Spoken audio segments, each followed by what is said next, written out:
Game time, ladies! Perfect gems against the Anti-Clown Association. Oh yeah, we're back to North America. Khaldor is the first map as we're jumping in, and on the left side we have perfect gems with Valamar on Samuro, D-Rack on Diablo, Unaverted on Reyna. We have a Pog X, aka CPX on Liming.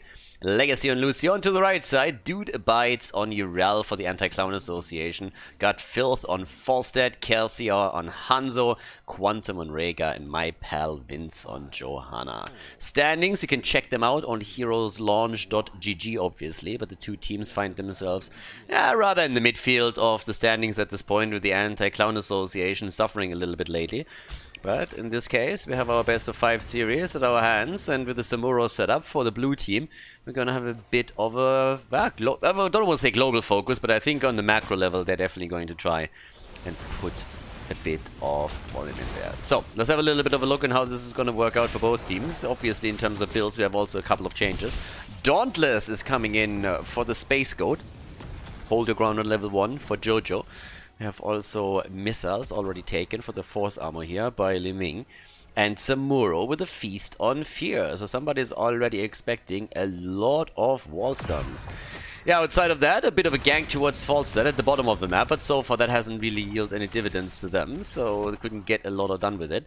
But if you have Lucio in your team, then of course you can just speed that up slightly, trying to also steal vision away.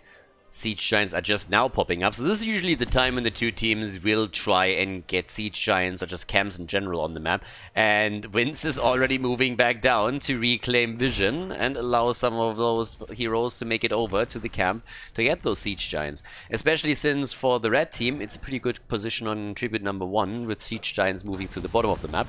They'll probably delay them a bit and instead go, yep, as they do, for the Bruiser camp first. And as you can see, on the other side is the exact opposite. So in here we have Unaverted trying to get the camp. Has on level 1, by the way, gone into Ace in the hole. So incredibly powerful right now with all those self-slows and extra damage that you have. And top side, our one-on-one, the Space Goat against the Orc, the Blade Master here. Hobbity hop, Space Goat in again.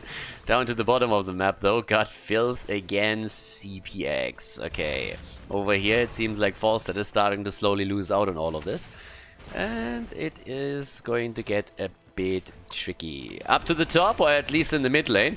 That's where we have still the push going on with the camp that was just now taken. And thanks to the spell aura, that's obviously quite a powerful setup that could be used now to try and at least get one of those towers. Doesn't really seem like they're going to get that done, but the 3 versus 3 is definitely doing a little bit of work to the wall. Both of the towers are already falling low, so does the gate. Up at the top, with the help of the Siege Giants, Samuro should be able to do some damage too. The level 4 talents have now also given us the Hand of Freedom, in addition to Deflection on the other side. Falstead with the Hammer Gains, that's going to help him a bit on the bot lane against Liming. But now that the tribute has been announced, we are seeing both of the teams taking the remaining camps, and that means for the red team, of course, a push with Siege Giants through the bottom of the map.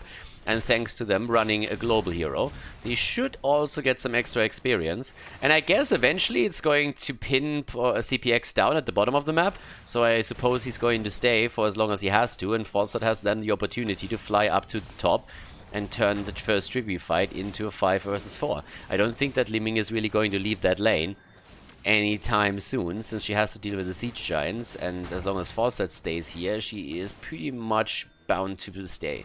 But the tribute gets channeled for that reason by the red team first. The problem is that they have a problem on Hanzo. So Hanzo gets locked down. Tribute gathered, but a kill against the ranged damage dealer. So that's a bit of a problem. Okay, in the middle of the map, now that we have level 7 talents in, which brings us, of course, Calamity. We're now looking at still a push with that camp. Boomerang has been taken on level 7. Bit of a setup against Falstead at the bottom as Dibbles was making his way in. CPX still surviving. Well, at least as long as Falstead doesn't throw another Boomerang out. Get wrecked! Go! Oh, perfect. Absolutely perfect. No vision, and he goes in and just says, alright, fuck it, let's see what I can do here. And gets the kill. God, that was glorious. Nicely done. Falstead the hero gets the kill against the blue team, and now we're fighting over objective number 2. Ah, absolutely fantastic. That was just too good to be true. Legacy gets away, so does Kelsia, so Hanzo jumps out as Lucio's rushing away. The problem is that the red team is in general just on the run here, as two of their heroes have taken a massive beating. CPX, yeah, well, the team doesn't allow him to fight against heroes anymore, so he's currently playing PvE, grabbing that tribute. They're like, yeah, we saw what happened there. Like, we saw that boomerang, dude. So in this case, easy peasy, getting the tribute, and that's one tribute for each team. Yeah, Hanzo, of course, has gone into the Scattered Arrow build, which means that the Scatter Shot build allows him to go for bosses a little bit easier. We're currently 5 minutes in, so bosses just made an appearance here on both sides. But that's already off to a good start. North America, never change. Beautiful. Work of art. Yeah, one tower down at the top lane, and Falstad is... I mean, Falstad is just traveling from one lane to the next to get a beating there. But God Filth, he's making the plays. He gets out, has a bit of reinforcements coming up topside. But that, of course, looks like the blue team has to really hurry now to make it to the bottom of the map in time to prevent the tribute to be claimed for free. So that's another one. And, well, seems like they're not going to let that one slide. Lucio's trying to slow them down a little bit. Quantum is not going to make it in for this, but the Space Goat has snuck in. Valamar, okay, but the channel is happening. Yeah, that's a channel right there. 2-0, 2-1 on the Tribute's end. There's at least some value at the top, so they just made it up towards the top in order to take that fort down, or at least as much as they can. Could have maybe taken that fountain, that would have been probably pretty nice for them. Johanna still with the wave clear here. Level 10 abilities are now, of course, popping in, and that is gonna make shit interesting. All of a sudden, we have the Mighty Gust available for boss control, amongst other things. Plus the Blessed Shield. Apocalypse for Dibbles. The Arrow for Hanzo. Bottom of the map. Urel, a bit in trouble. Space Goat needs to be careful here. Hobbity hop, baby. Jumps in again, but there's already Diablo trying to zone out the red team, trying to zone out the Anti-Clown Association, as we have the next tribute spawn, and the blue team will have to fight for it if they want to make sure that they're not going to get cursed by the red team. So, what can Perfect Gems actually do here? Off we go. There's a chance to channel that out. Samuro is already moving towards the top. Falstad could fly in as well. There's the interrupt against Lucio as he channels. The bird isn't here yet. Dude Bites though is jumping in. Hanzo misses the Scatter Shot, and therefore nobody walks away with a curse in this one. Nope. It's 2 tributes against 2. And bosses are still up, I might add. Bosses are still in play for both teams, and Hanzo, of course, has a chance to sneak in. But the fight down here, that's a bit of a different matter. Urel jumped in hooves first and is now trying to get something done. The Gust, on the other hand, saving the goat's ass. And the Siege Giants, they are still doing work. Falstad should probably slowly make his way out of that lane, which he does now. But the Siege Giants have still done a lot of work, and now that the Tribute is spawning topside, a little bit farther towards the right side of the map, the Anti-Clown Association has a pretty solid setup here, but it's a boss and only from one team. So this is something that the red team completely missed. They didn't realize that the boss was about to be taken. Usually you either attack that spot then, or you go for counter-aggression at the top lane and take your own boss. But we are far away from a setup like this. If they can get the kill Diablo, that would be nice. But arrows are coming out. And Dibbles, he actually survives way longer than he's supposed to. Finally falls. There's the heal on Johanna, as at least she makes it out. The boss on the bot lane is getting some serious damage in, though. And now that the blue team is cursed, it's pretty much the only thing that holds the bot lane. But that fort could actually end up falling. So how much can the red team get out of the first curse? They got the kill. That was the 3rd one in the game, I might add. And now they're making it through the mid lane. Falstad is already at the bottom of the map. But as I said, the boss is doing some solid work here. Is holding the lane for now. Fort is likely going to fall. And even if it doesn't, it wouldn't matter. Boss was absolutely golden and does a lot of work for Perfect Gems. The fight, on the other hand, here, yeah, that's a 5-man just chasing Urel down. Oh, yep, there we go. They want to have some nice meat for dinner, and the goat goes down. Alrighty. Give me that goat cheese, baby. Yeah, burgers with goat cheese, ladies and gentlemen. Perfect. Absolutely perfect. Fantastic. Now, with that little setup, though, we still have the boss up over here, and Kelsia is in the vicinity. Oh, no! Why? Why? Glass cannon, North America, why do you do this to me? Oh my god. CPX with the glass cannon build right now. It's just, and what does he do? Did he just jump into 4 heroes? Did I just see that right? Did he just literally jump into 4 heroes? Like, what? Did he just commit Sudoku right there in front of us? Did that just happen and they get a free boss because of it? I was just like, what the hell? I'm like, yeah. Also, I got corrected immediately, so apparently I told CPX that if he picks Calamity and stops picking Orb on level 7, that I would him get away with his Glass Cannon. So I guess I can't yell about Glass Cannon right now. I really want to, you can already tell. But yeah. I mean, we are in North America, so Glass Cannon is only bad talent when the opponent punishes you for it, right? So apparently the hopes and dreams are that he's not going to get punished for it. But let's see how that's going to pan out. I gotta admit that if Hanzo jumps a little bit more into 4 heroes for no reason whatsoever, then it doesn't really matter which talents you take. If you play without talents, then you would be fine. The bird at the top lane has to deal with the second boss now, and I gotta say that I think the blue team is slowly starting to walk away with this game here. Next tribute could be a huge problem. Now the bottom fort was of course eliminated, so was the one in the middle, so blue team is suffering at that end, but they are still ahead in experience despite the fact that they were just cursed. They have taken down 2 forts thanks to the 2 bosses that they took, and they have still 2 tributes, so they could still get a curse if they just win 1 fight. So that's pretty much right there. Well, big invade from the red team actually, as they're trying to go for the camp, but they're a bit late for that action. They have the camp in the middle, and they might be able to do something with that. Boss timer, by the way, is on 1 minute and 34, so there's still a chance to set up another fight over that. The problem is the level 16 talent that we're going to see for Perfect Gems. Yeah, and the next tribute is spawning at the bottom of the map and a little bit over to the left, so there is an opportunity for a curse. Guys, this is trouble. Perfect Gems have a perfect setup now. They are about to claim level 16 talents. It's most likely not going to be ready for the Anti-Clown Association by the time the tribute spawns. I have no idea why they're walking topside right now. Are these guys high? What are you doing? You have a free curse just because you want to go for the bird? What? What? Okay, so instead of getting a free curse, they just attack the top lane?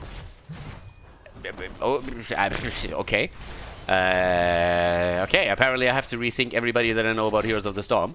So they're pushing the... No, they're not pushing the top lane. They're actually starting to run away because they're realizing, hey, there's a tribute on the map. So it's a bit of an interesting shot call.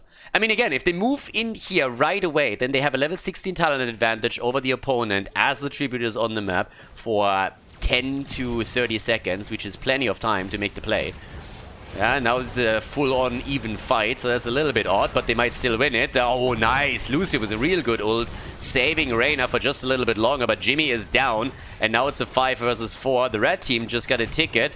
Yeah, take down Liming 2. Glass Cannon doesn't help in that case either, and this seems like we're going to see the tribute channeled by the Anti-Clown Association after all. 3 heroes down, Gust saving 2 heroes on the red team side, and now they're attempting to lock down Hanzo Samuro as well.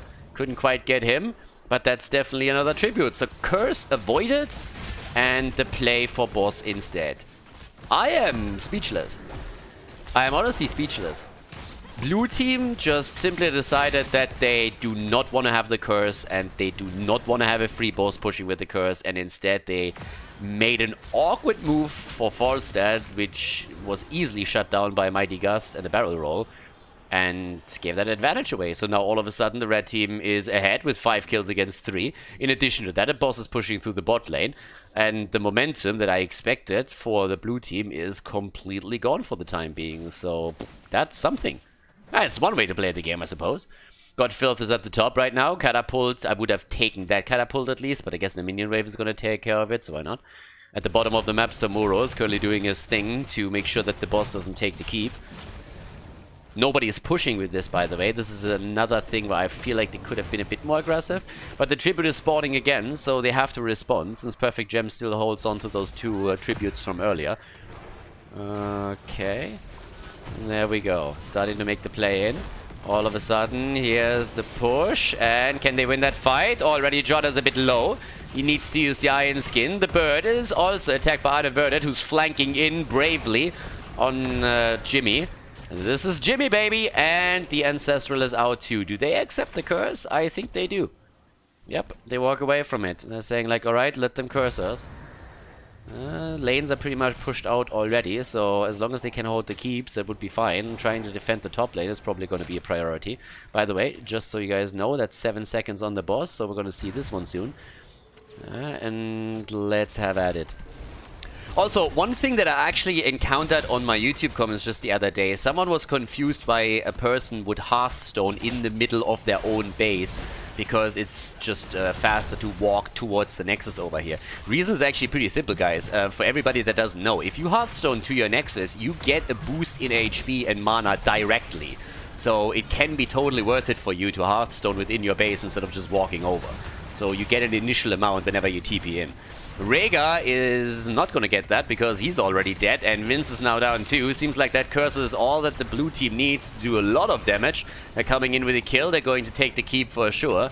And now we have 4 against 5 as they are trying to get the boss, I assume. Yes.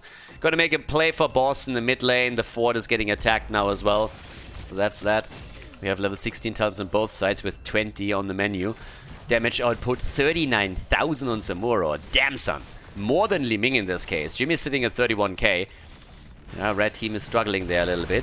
And they actually go in with a 4 vs 5 without the support. I mean, that's a bit ballsy. I'm not quite sure what exactly the thought process was here, but that shouldn't really work out. Legacy nearly suicided into that arrow, though. But yeah, that was a bit of a ballsy play. You can't really win that, I assume, I think. Rhaegar's going to be back, but the defense is now going to be tricky one way or another. There's no doubt about it. So they are in a really bad spot. The Anti-Clown Association, that is. And off we go. Here comes the fight, and the boss is already underway. The fort in the mid lane, by the way, hasn't even fallen, but it's all about the top approach for core now. And the blue team is very, very eager to make this one happen. So boss is already on the core, rest of the team keeps themselves alive. There's a huge experience lead actually for the Anti-Clown Association. They are soon going to grab 20, but that doesn't matter if they can't defend the core here. Shield is already gone, good isolation with the Gus, giving them a bit of extra time to take the boss down, which just now worked out. And the core is down to 84%. Yeah, the game isn't over yet. At this point, the defense is still coming in. Red team needs to be careful with Falstad in particular, but he actually gets saved by Rhaegar. Bit more damage against the core, which drops it down to 71%, but with level 20, they decide that they are going to make that play later on again. And here we go. Seraphim as a level 20 talent, Hanzo with the play of the game.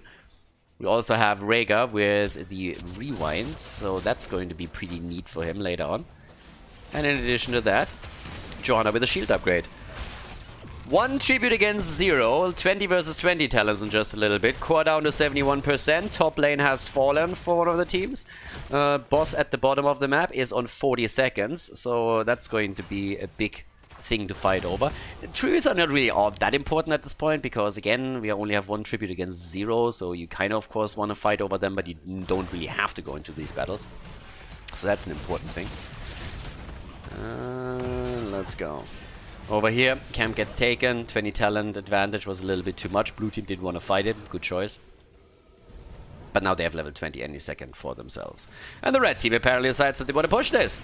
Okay, there's the blessed shield. They try to make the play for Dibbles. Oh, the gust in the corner. But the arrow didn't connect with them, but at least he had a few there. Nice ult from Lucio again, but Jimmy is down regardless. And that fight is definitely going to cost them. 2 heroes down. Enough souls on Dibbles to bring him back. But now the blue team is on the receiving end of a beating as the red team, the Anti-Clown Association, is just moving through the middle of the map to take a keep down.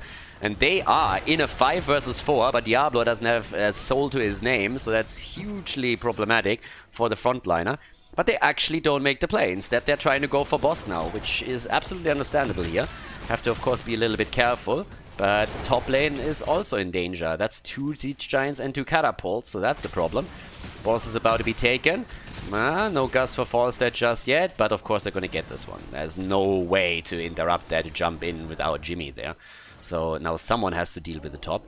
Could maybe send Falstad back, which they now did, so he can deal with all of this, but pushing through the bottom of the map might be a great idea.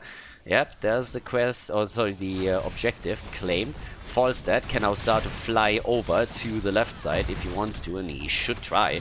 If they push this with 5 heroes, they have a good shot at taking the keep down. They're trying to zone out Zamuro a little bit. 20 talents are already on both sides, and Zamuro has by now 57,000 damage. The bird is coming in. There's one catapult sneaking towards the core at the top, but they're actually falling back from this. And the boss might not get the keep, honestly, with the catapult attacking here too, and now Zamuro being there for the defense, the keep doesn't fall. That's a bit of an issue. Okay, catapult over here is going to be taken down before it does anything significant. But with 2 tributes against 0, that at least gives them a bit of an upper hand. They still have the kill lead. I mean, the Anti-Clowns Association is not really in a great spot or anything, but they have a curse that they could theoretically take. Boss at the top lane should be up in another minute roughly. Yes, 50 seconds.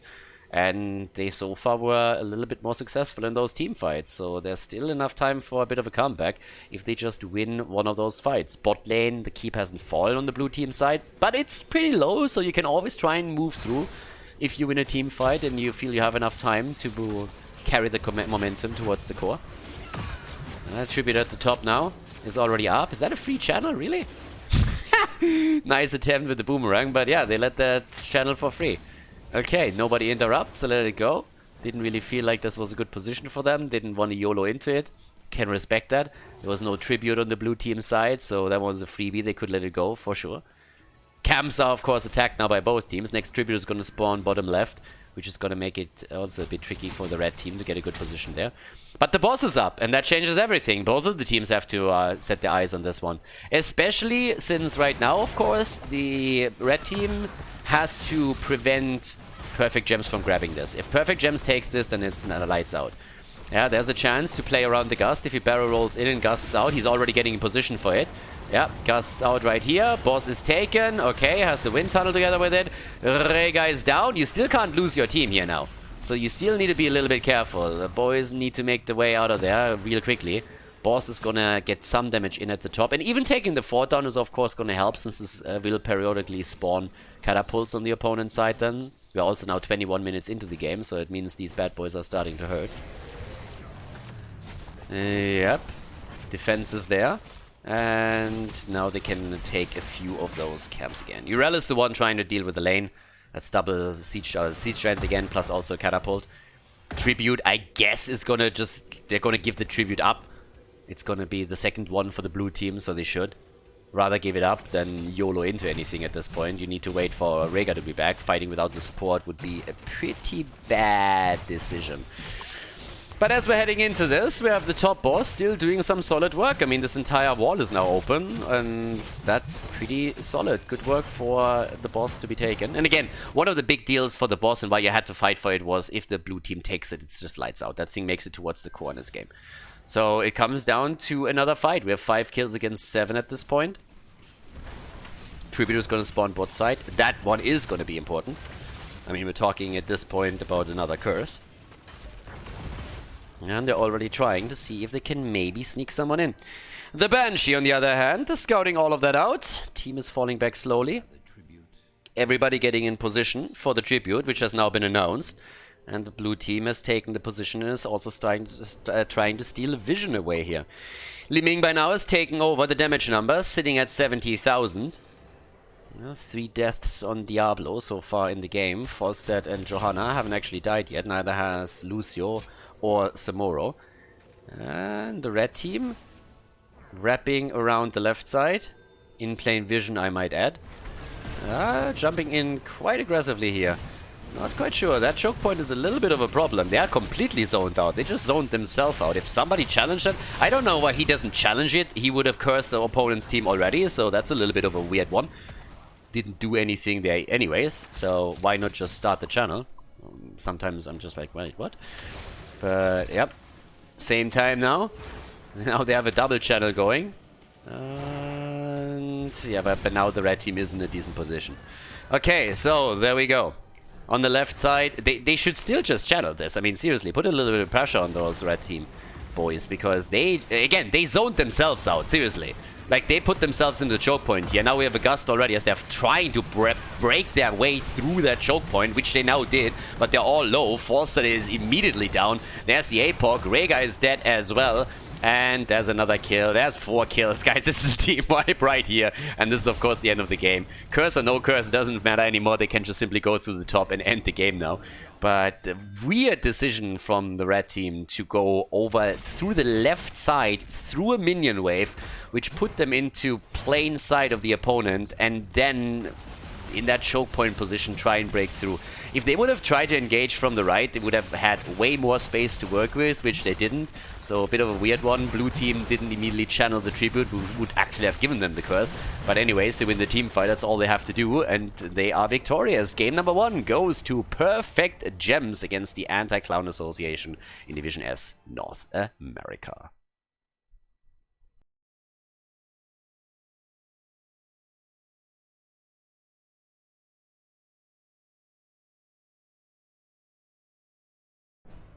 Bam! Alright, game number 2. This is where Perfect Gems shine.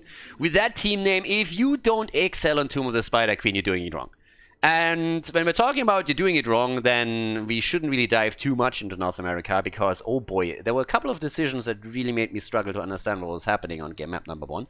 The end result, on the other hand, is something that can't be disputed. We have a 1-0 lead for Perfect Gems as we're heading into the second map. And on the left side, Unaverted on Hanzo, D-Rack on ETC, Legacy on Malfurion, we have Valamar on Leoric, and we have CPX on Junkrat. Whereas to the right side of the map, Deathwing by Dudebites, Quantum on Deckard Kane, got Filth on Kelthas, my pal Vince on Johanna, and Kelsia is playing Greymane.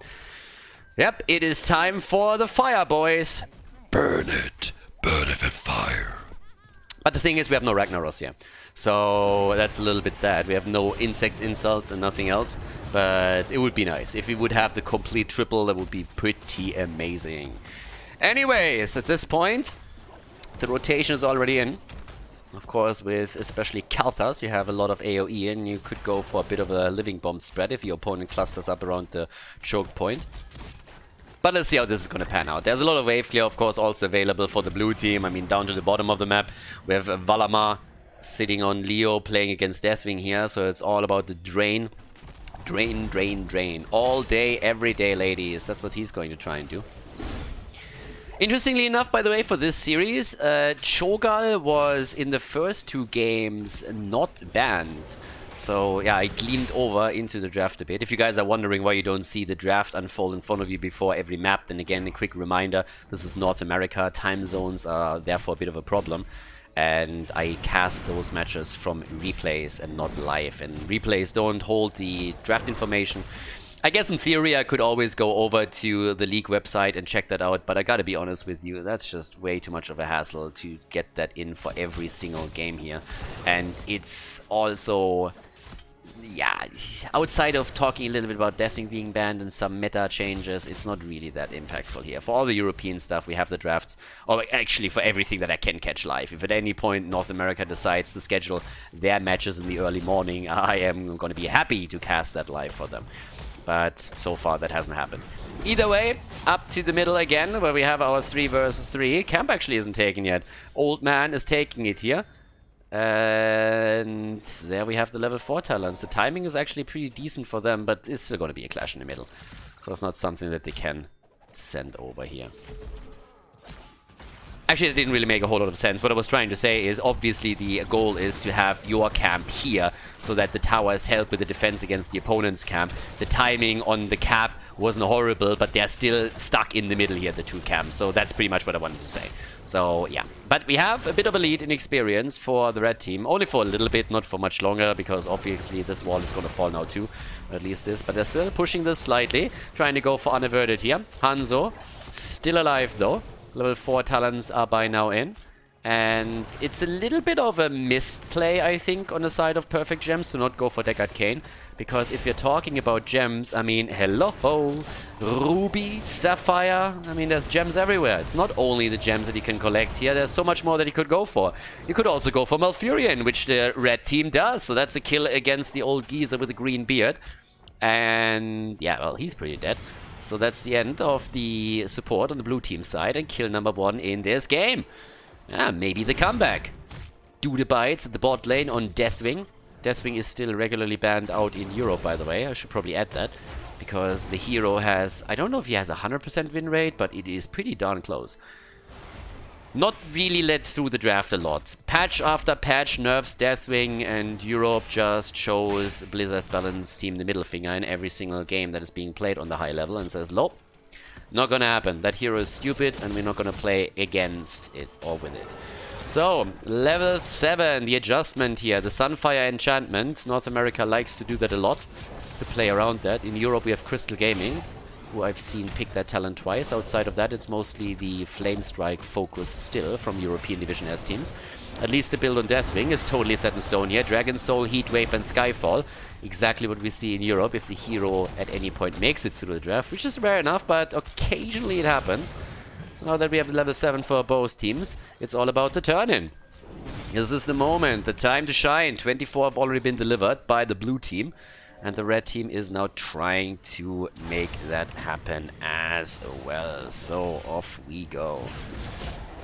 Well, right now, Do the Bites is already trying to zone them out. Valamar is sitting tight here. And Vince, so far, zoning as much as he can here on the front with another Condemn. A little bit of slows, trying to buy his team time to make all of this happen. But hasn't really happened there just yet. Okay. In comes the next hit. Kelsey is currently sitting here tight. Doesn't really seem like we're going to see that turn. Oh, well, actually, if the kill comes through, then we're definitely going to see that kill. That's 38 gems, by the way, on Johanna. If she dies, that's a problem. ETC was hoping to get another power slide through. That didn't happen. Okay. Still a kill against 0. I kind of like how they are super close in the early stages, but Valamar is about to lock this one in. Yep, Blue Web Weavers are going to come down first. Nobody paid attention to him. And that's, well, could be a problem. Depends a little. Oh my god, if they can get the... Yeah, there's nobody there for the damage. If they could have gotten the kill against Kalthas. If CPX actually had a mine ready and could boop Kalthas over, I'm pretty sure they could have locked that kill in. Just as the Web Weavers come down. That would have been the dream. But either way, they might be able to do some damage in this case. So they're already making their way over towards the right side. D-Rack, Unaverted, and Legacy in the mid lane. Junkrat at the top, and down to the bottom of the map, Leoric. So 3 lanes split from them as they're making that first approach here. And the red team is focusing heavily on the defense in the middle of the map, which allows Leo, at least for now, to freely push the bottom. Yeah, Deathwing finally comes in here, but still, both of those towers are pretty much done. In the mid lane, the Web Weavers were taken down very, very quickly. Pretty much no damage there. But top side, that's a different story. That's actually where CPX has been doing some work with those grenades. And they're trying to go for Vince. He has 42 gems. You can't lose Johanna. Yeah, so they're opening up walls. There's no fort that has been destroyed, but there's level 10. Can they make an engage? Maybe. Pyroblast. Yes, of course. Pyroblast is in North America, being North America, and I am a little bit surprised that with Pyroblast and everything that they just picked, that they didn't insta-engage at the top, go for Blessed Shield engage, drop Pyroblast and everything else that they had, and try to get a kill in. Bit surprised by that, I gotta admit.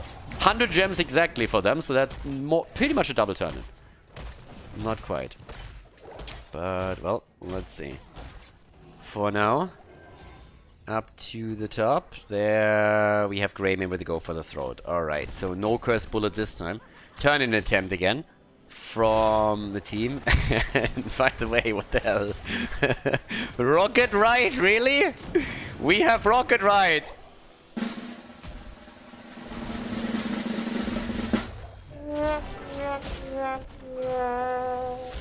Pyroblast value, by the way. Just saying. So now we have 1 kill against 0, and Junkrat is down. Okay, so much for the Rocket Ride, baby. But yeah, down to the bottom of the map, Deathwing is still sitting tight, which means that with now 1 hero down on the blue team, maybe a chance for the red team to finally turn in. Deathwing is still playing it out against Leo. There's a follow-up kill right there. And off we go. Nice. Yeah, gets the kill, gets the pushback, and Vince is down. Guys, that's a shit ton of gems. The mosh pit, oh my god. Greymane is dead too. They need to recover the gems. Quantum tries. 66 gems now on Do the Bites. Oh my god, this is a total disaster. Now, they lost already a lot of gems here. Around 30, actually. And they still have nearly everything concentrated on Deathwing, which means that if there's just focus on him, that alone would already help. That is a bit of a disaster now for the red team. They are in trouble. They haven't turned in a single gem, by the way. Not one. Not a single gem. So, yeah, that's a really, really big problem right now. Blue Web Weavers are now going to come down again for the second time in a row, so there's definitely momentum that is being built up by them. Up to the top, they are already playing around Vince a little bit. I mean, the only good outcome is that Vince is now able to engage again because he doesn't have any gems anymore. So this is like, yep, now it's your problem. Now it's Deathwing's problem, not my fault. Okay, but 12 versus 12, and Deathwing is sitting tight. 71 gems. Yeah, another 29, he gets the secret mount. Okay, Pogex gets attacked too. There's the quick hit, and yeah, Deathwing is a little bit too slow to make it out of the rocket ride, so that at least connects. Deathwing is still totally fine here, but there we have it. Has a big push to the middle. Bot lane, by the way, completely ignored, which means the fort is likely to fall if nobody rotates over quickly. CPX is back to business now on his Junkrat.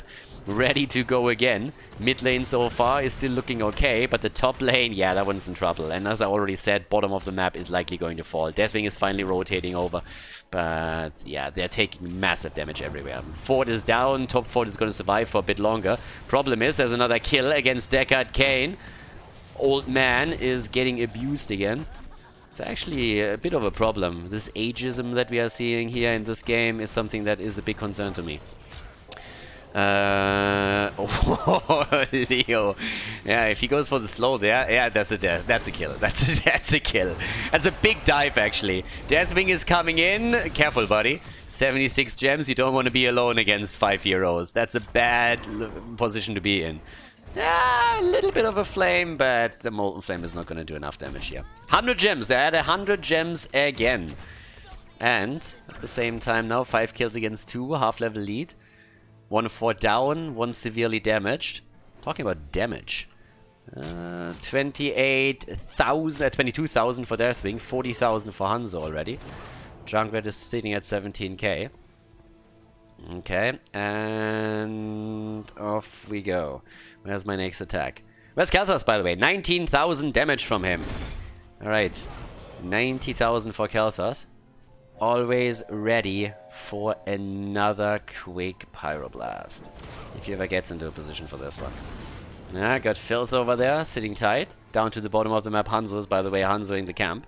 So that's going to be Siege Giants pushing for them. Nobody is even remotely interested in that camp right now, so it's not going to get contested.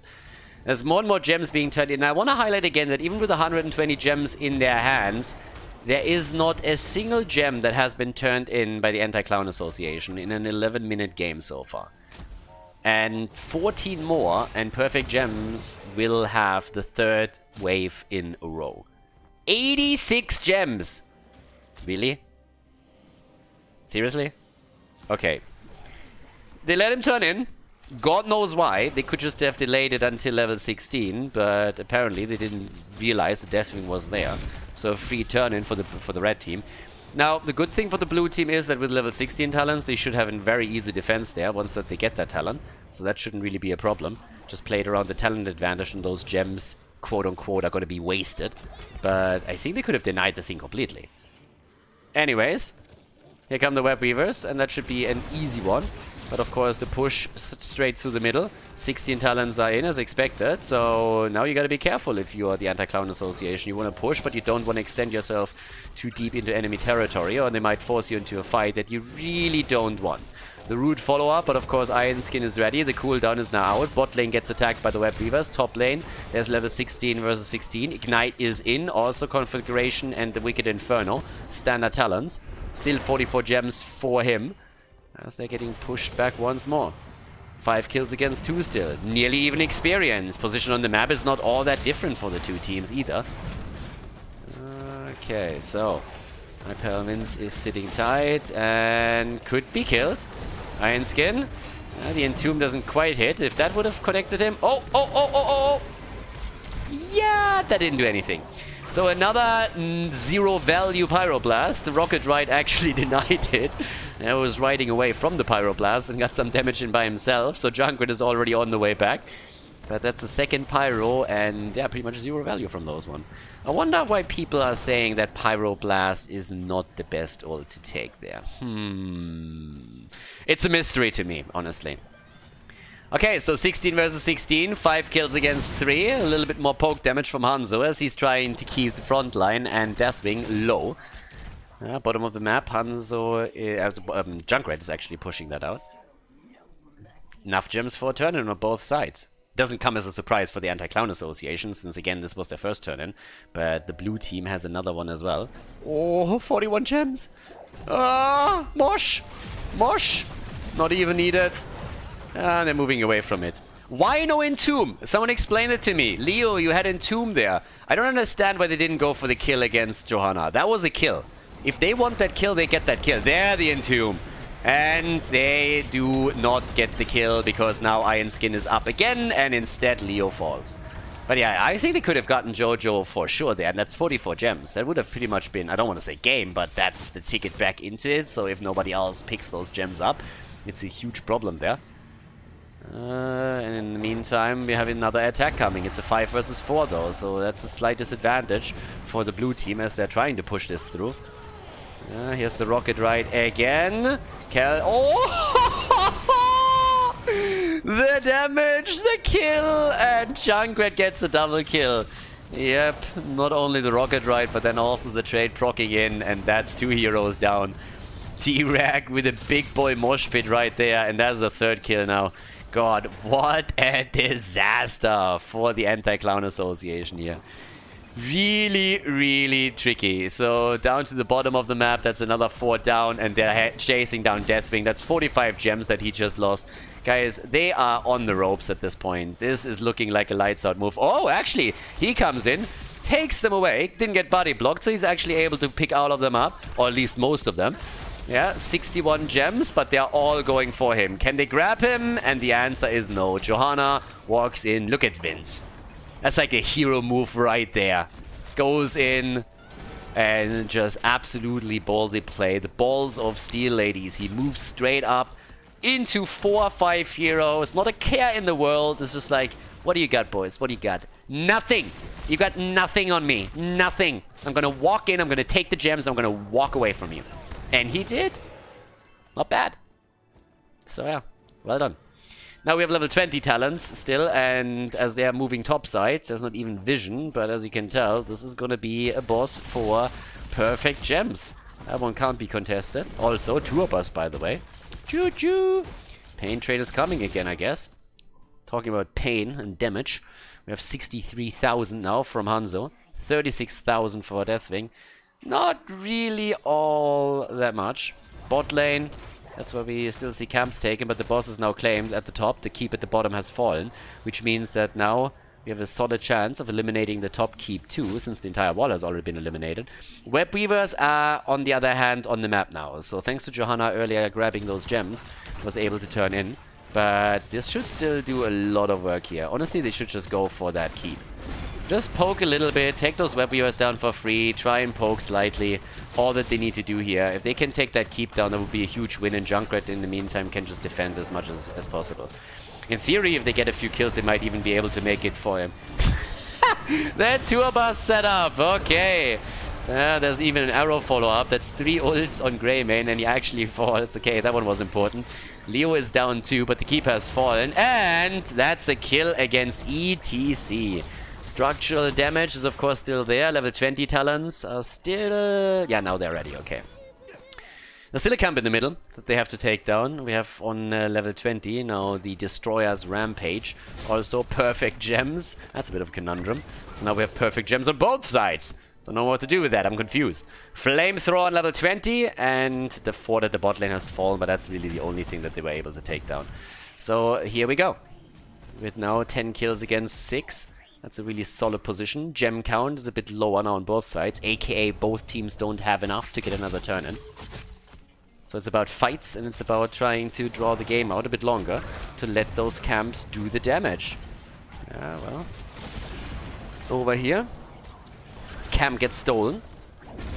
Buried Alive is now ready, which means we could make those plays on Leo's side. But they gotta defend. Greymane up at the top. Catapults are moving in, so they need to be really careful with this one. And down to the bottom of the map, that is a kill against the camp. So, camp is taken after they stole the opponent's bruiser camp away. They now have the siege giants too. We have 16 kills in total in the game. 18.5 minutes in already. And, well, I guess the red team is kind of close to getting a turn in. But they didn't have the best track record throughout the game of turning those gems in, so they hold them, that's true, but they haven't turned in any of them. So there's still a chance that they're going to lose out on that. It's about the team fight more so than anything else. George is already coming in. Blessed shield, bouncing it off the catapult. Alright.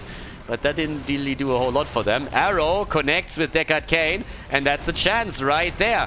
Once more, they're starting to jump in, and that Pyroblast got actually interrupted. Valamar goes down. There's the Mosh Pit attempt, and Rocket Ride with a near kill against Deckard Cain, but he survives. The problem is that everybody's low. Kelsia is trying to jump out, and he actually makes it. Junkrat is making it back, and with Leo still down for another 50-40 seconds, that's a problem. As the... Oh, value! Value! Nice! The kill! God Filth is able to get the quick kill in with a Pyroblast. Now again, it's once more debatable if Malfurion would have survived if the Pyroblast would not have been casted. So I think he would have probably died anyways, but again, Pyro value. Best ult in the game confirmed. Oh yeah. Okay, so 10 kills against 8. And, well, let's see if the red team can actually make that comeback happen, because there's another set of Web Weavers that they're currently YOLOing through the map, and with them already destroying the fort mid lane before those Spideys make landing. It seems like they might actually be able to take a keep here. A little bit of a face check in the bush here with the Molten Flame. ETC is now coming in, is showing himself, and then moves away again. Stays away from that. There's the slide. Oh yeah, that level 4 talent having value. Greymane is down. There's no mosh pit in this case. ETC dies, and that's a little bit more value from... I mean, I want to say value, but then again, Deathwing just soaks that damage like it's nothing. So that kill earlier with the Mosh Pit and the Rocket Ride plus trade was actually fantastic from Junkrat, but I think against Deathwing, that's really not enough that he does in these situations to justify it. But Deathwing is already back to business and with more health than ever, so now they're trying to take the keep down. Top fort, by the way, is still being attacked by the Web Weavers. That thing hasn't been defended against yet either. Bot lane is also pushing, but still far away from it. Leo has another 7 seconds until he has the ult ready. Oh! Oh! Wah, wah, wah. Okay, just as I was about to admit that Pyroblast is the best ult in the game, nothing comes close. It fails again. But Deathwing is down. Deathwing is down, that's 4 heroes eliminated, so despite the fact that, well, we have still ETC, dead and coming back into the game in just a little bit with only 2 heroes alive. That should be an easy move for the core, right? So they're trying to make the play, as we see. There we go. 100,000 damage nearly on Hanzo. Shield comes out in an attempt to kill Legacy. And Malfurion is sitting at the front, buried alive and taken apart. Yeah, there it is. Junkrat gets the kill. And now they can go for core. 4 heroes down, only Jojo back. And guess who's back to business too? ETC. Back to business, coming back in. The shields are already falling. Johanna, yeah, bullseye connect, but not a kill. It doesn't really matter though. The core is about to fall here with 2 heroes coming back. They're going to try and fight. But this should actually be an easy defense here. Now, important is, of course, that this is already a 1-0 lead for the Perfect Gems. So if they get the second map win, they are 2-0 in the best of 5. There's another Mosh Pit. 20 points on the core. And yeah, one way or another, this is a victory. There's the 2 of us. That's game. 15 kills against 9. And a 2-0 lead now for Perfect Gems against the Anti-Clown Association. GG.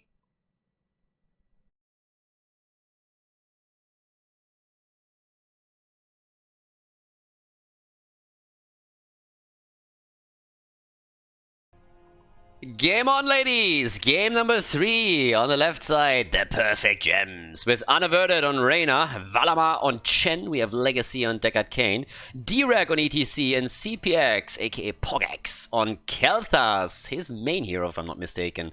I'm already dreading the level 10 choice. That's going to be another Pyroblast. I already know it. It's North America after all. We cast this region for a reason.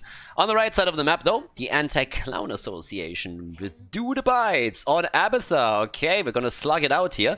Kelsey on Sylvanas, my Palvins on Anubarak, Quantum on Rega, and Got Filth on Genji. Genji Abathar. Nasty. Okay, someone wants to be a naughty boy. Alrighty, let's see how this is going to pan out for them. Deckard Cain comes in, so the perfect gems team with perfect gems. They have a 2-0 lead in this best of 5. And the red team, they need some aggression. I mean, they have a pretty heavy dive combo now, but Abathar in their midst, early game, can obviously be quite tricky if you have Abathar in this. The one thing that we need now is... honestly, if we're already going Pyroblast, I want to see a Pyroblast killing the Slug. Like, that would be something where I would actually applaud, but we'll see how this is going to work out. For now, we have up at the top, Kels here just running away, already bot lane. That's where Abby is doing his little thing. It's actually one of my... Ooh, that was a quick one. Kelthas already down. I didn't really expect that much aggression this early. Alright, big fight topside. Nobody's going for cams. Wait, what? Alright, so instead we have the big brawl at the top lane, so I guess the cams are going to be slightly delayed, but the teams should now start to make their way over. So free XP is down again. Was quickly killed here. Abathar is still holding the bot lane, and the blue team, I mean, boys, the camp is here. It's right here. Right over here. No, it's on the left. On the left. On the left! Okay, they try to invade. They go for the right. If it works, it's fine. If it backfires, you are screwed. But with only 4 bodies in the map, Abathar team doesn't really want to do anything. So they steal it away, okay. Nicely done. Aggressive against the Abba team in the early game. So far, so good. Still should take their own one as well. Abathar has transitioned topside in the meantime. Went onto the pressurized glance on level 1. Has a dive onto Kelthas again. No kill though. And, well, let's see.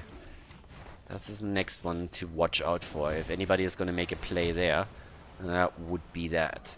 But yeah, down here, another item taken. So item control definitely in the hands of the blue team. And theoretically, they could even make the play for the healing beacon now. Worst case scenario, the Anti-Clown Association jumps in and tries to contest it. You drop the turrets and you walk away with a 1-team fight and take the healing beacon. But as it stands, we have level 4 talents on both sides, which actually gives us, in this case, the Adrenal Overload. Okay. That one's in. Now, still that fight here. They actually triggered that. They actually put out aggro on it, but they didn't go for it. The control point is about to unlock now too. Here we go. Alright, now they have the position. And again, exactly, they should attack it. As I said, they have 2 items as is. With 2 turrets, why wouldn't you go for this one? Even if you have to drop turrets, the chances of you losing that fight are pretty slim. Okay, they're also jumping in for a kill. They want a lot. I mean, they're really greedy right now. So they're actually jumping away from the camp, and Kelthar's like, well, maybe I'll take it then.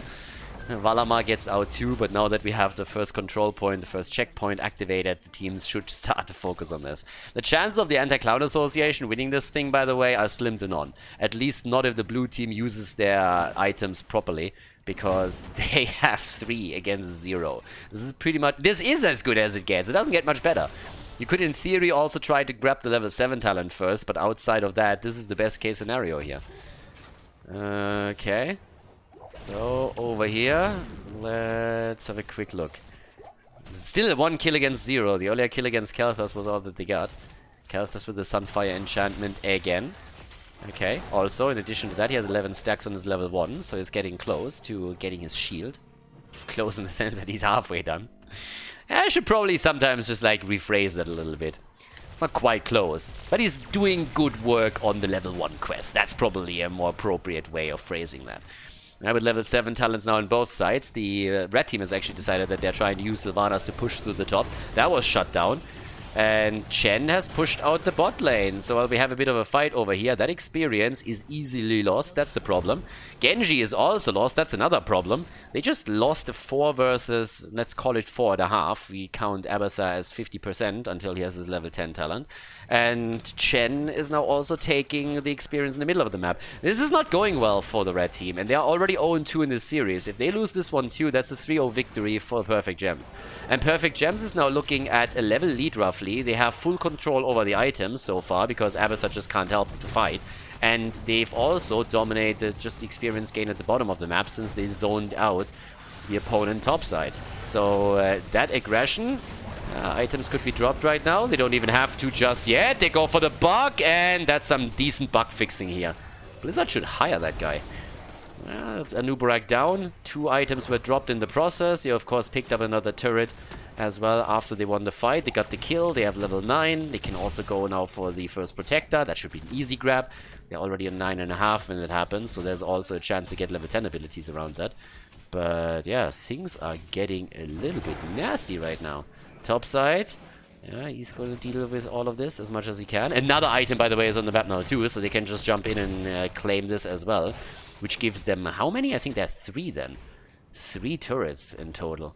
We have 1 on Khaldor. I don't sure if ETC actually has one. 18 gems, by the way, for... Alright, they want some free XP, so they go to the top lane to farm Khaldor. And that's a kill. Poor guy. And also, the question has been resolved. He didn't have a turret. But the blue team is actually going for the middle of the map now. And take that one down. Yeah, I mean, again, the traditional rotation is towards the top because you want to take the fountain down so that you can push for the next one. Moving through the entire team, it doesn't really help either. So now with 4 heroes attacking it, it seems like that protector is not going to do a whole lot of work. With level 10 abilities, they should be able to be a bit more aggressive. We see also the Wandering Keg, so Chen is definitely going to go for the top Keg plays here. Pyroblast is in as well. Alright, the Master himself is going to try and use it. But let's see. That's the setup top side, and that wall has only taken a bit of damage, but not a lot. Level 10 on both sides now. Fight not happening just yet. Abathur can, on the other hand, go for the copy now. The Khaldor's flank not quite happening. As the attack, and okay, that was a really bad deflect. X-Strike! Go! And the 0 value.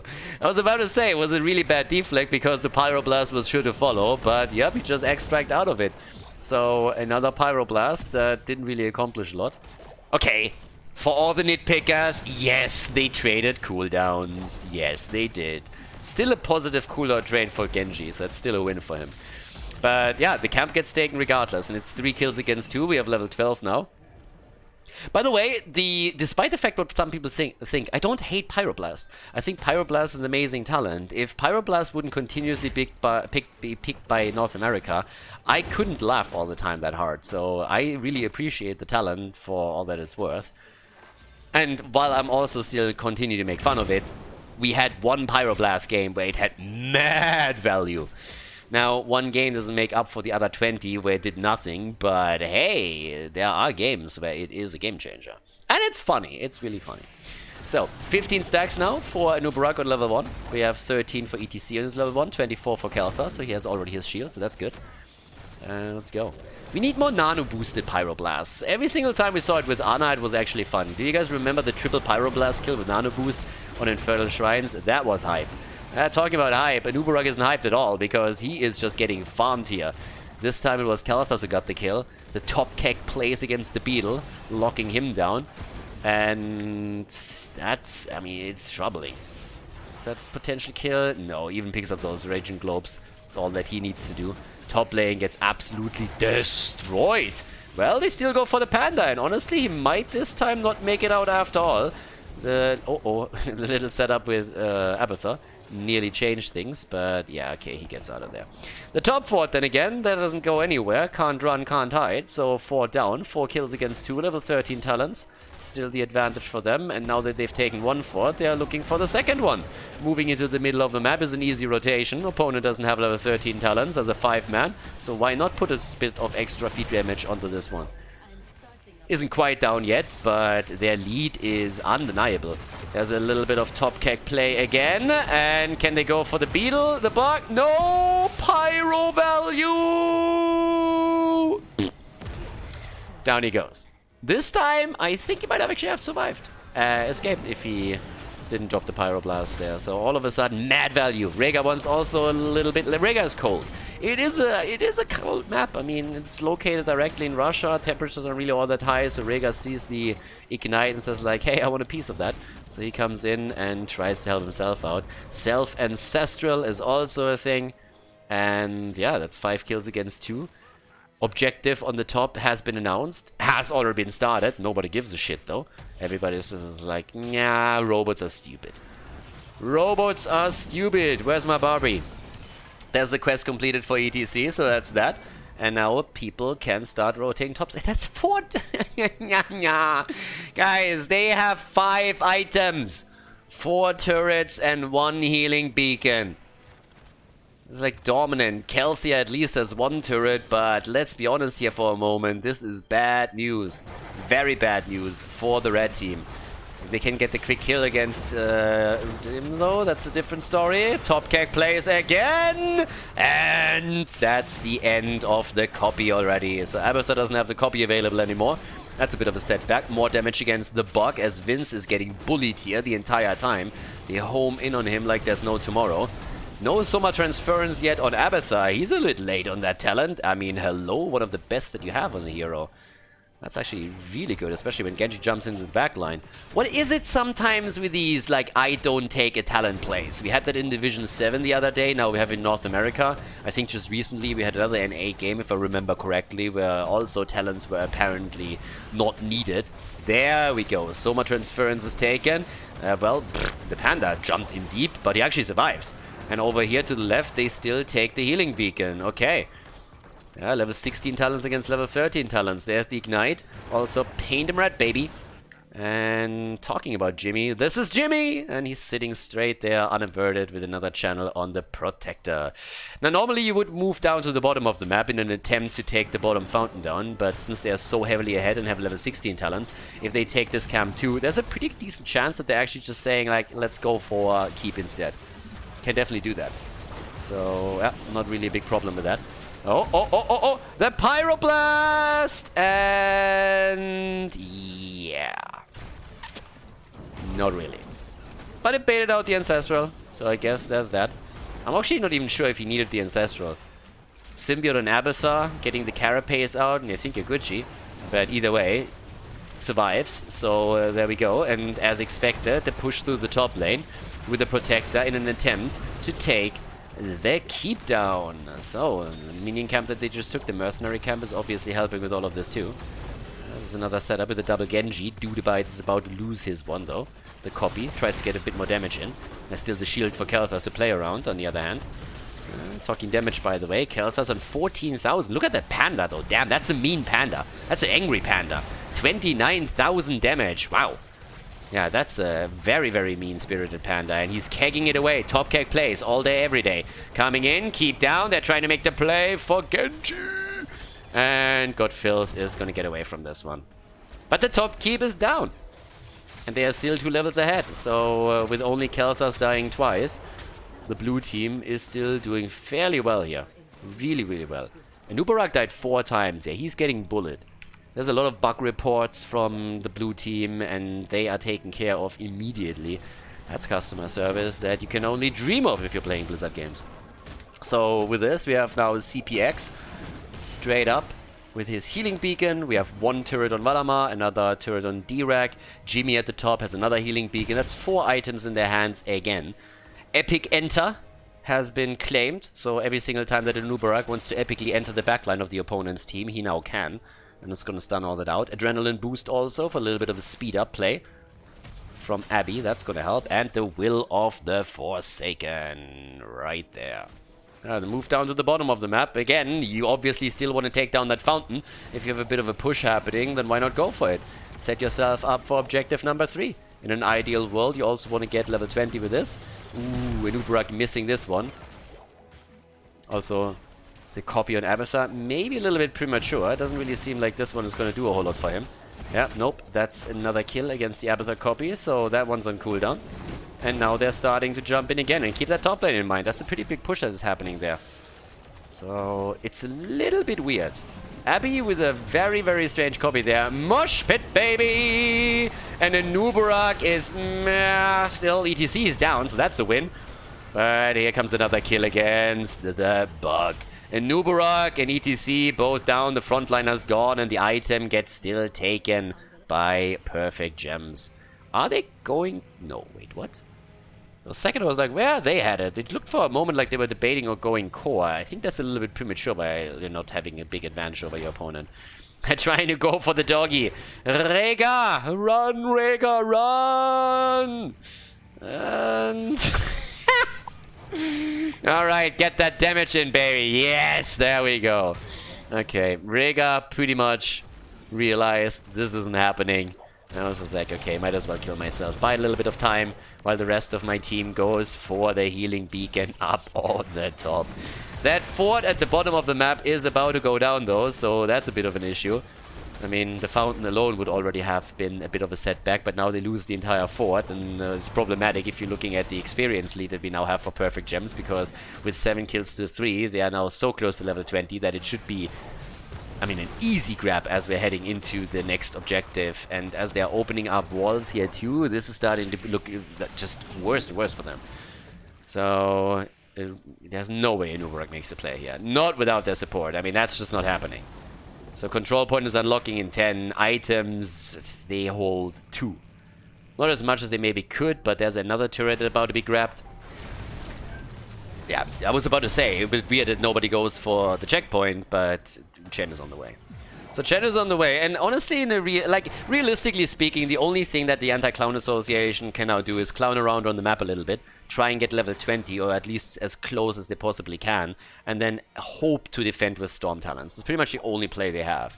Contesting this is problematic to say the least. There's Flamethrower in, the Turbos has been taken again, Execute, and Wins is already going far out for that experience. Now they have level 19 nearly claimed, but with the lanes already pushed out so heavily against Perfect Gems walls here, it's really tricky to soak that extra level that would give them Storm Talents, and we are already at 67 points, so this is going to be a really, really difficult push to stop. You have an opponent that will have a Protector plus level 20 talent advantage over you, and the top keep has been destroyed. Bottom keep is more or less open. I mean, the wall has taken some damage. It's not really quite there yet, but the fort has been taken down, so that's a big deal. And here we go. Everybody is starting to jump in. And it seems like they're going to try to go through the top for core, if I read that correctly. Okay, that's going to take them some time to get there. Now, keep in mind that Abathur has taken Mule. It's kind of important. Because with Abby taking Mule, like, this move costs them time, which means that level 20 is all of a sudden realistic for the Anti-Clown Association. So I honestly thought they would just go through the bottom of the map. I think that might have been the better play here. Because even if you can't take core, you take keep. We are only 17 minutes in. I really don't like this move. I'm not saying it can't work, but I think it's a risk that you don't need to take. Because if that gets defended, Abby has Mule. And if that gets defended now, you get nothing. Like nothing. And there's level 20. So this is a huge issue. There's already a Cocoon. They're jumping into the back line. Deckard Cain is about to die. Oh, the mosh pit. Alright, the mosh pit changes things a little bit. But if ETC doesn't get the mosh pit through here, Deckard Cain dies, and way more of them die. Okay, Sylvana still survives. There's the kill against Khaldor. That's the third one for him. Yeah, the fight is still ongoing. We're still having an attempt to go for core. This is not happening. There is just no fucking way they're going to take that game, is there? Well, they're trying, and they're burning that shield down, but the defense is there, and it's doing work. That Protector is nearly done. Only Jimmy in, by the way. So that's the only one. And, yep, Deckard Cain is joining the fun. There's a couple of top cap plays. The core is taking damage, but I don't think it's going to take enough. Yeah, they're making the play. Can they actually end this? I think they will. I still don't like this play. Alright, they're going to make it happen after all. Big risk from them, but it pays off. And there's a 3-0 victory for Perfect Gems as they take down the Anti-Clown Association in this best of 5 series of Division S. GG.